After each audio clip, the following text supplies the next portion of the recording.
Aisin IC20 Portable Ice Maker. Meron na siyang portable handle. Magandang klase na siya guys. Maganda rin yung pindutan niya. 2 liters water tank capacity na to guys hanggang doon sa maximum level niya. Tapos 0.6 liters na yung basket nito guys, malaki na.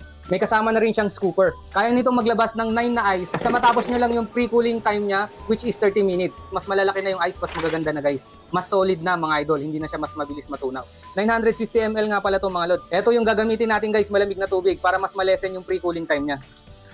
40 dB lang to guys, quite silence, 91 watts, energy saving. Strong driving force from high quality refrigerant. Kaya nitong gumawa ng 15 kilograms na ice in 24 hours. May infrared sensor ice full na rin to guys. Kusang mag-off yung machine kapag full na yung lalagyan ng ice.